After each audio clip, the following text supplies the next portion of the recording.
The latest on the global climate talks taking place in Germany, all times local. 7:30 p.m.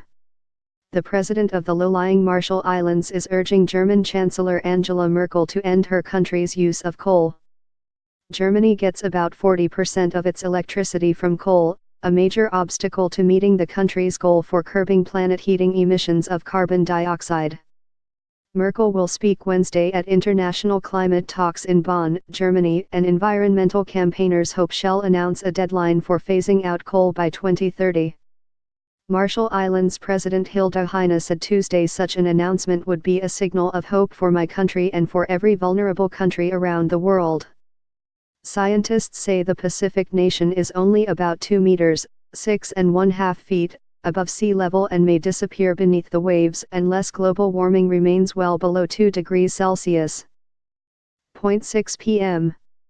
Chancellor Angela Merkel is going to fly across Germany on Wednesday to attend the Global Climate Conference, a decision that runs counter to the event's emphasis on sustainable transportation.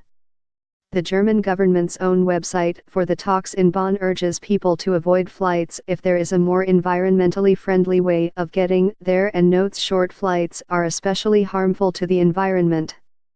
Merkel's office confirmed Tuesday to the Associated Press that she will make the 500-kilometer, 311-mile, journey by plane, citing her need to attend negotiations in Berlin on forming a new government before and after the 11-minute speech in Bonn.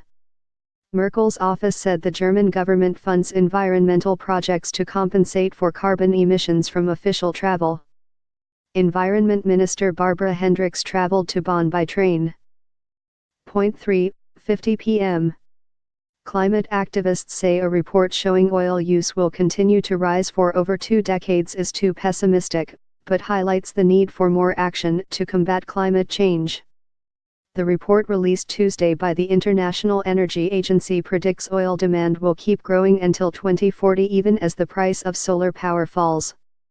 Reducing the use of fossil fuels is a key demand from activists and many governments taking part in the global climate talks in Bonn, Germany, this week. Lori Myl-Leverta, an energy analyst at Greenpeace, says the Paris-based IEA's report is absurdly pessimistic about renewables. She says similar forecasts have proven wrong in the past. Myl-Leverta said international targets to curb global warming and reduce deaths from air pollution nevertheless require a greater commitment to renewable energy sources. 3:40 p.m. Brazil says the rate of deforestation in its Amazon conservation areas fell by 28% over the past year, the second lowest level in decades. The Latin American nation says satellite data show 159 square kilometers, 61 square miles, of protected rainforest were destroyed in the 12 months ending July 2017. That compares with a loss of 221 square kilometers of protected Amazon rainforest in the previous year. Brazil is under pressure to clamp down on deforestation, much of it illegal, because the Amazon plays a key role in soaking up carbon emissions and preserving biodiversity.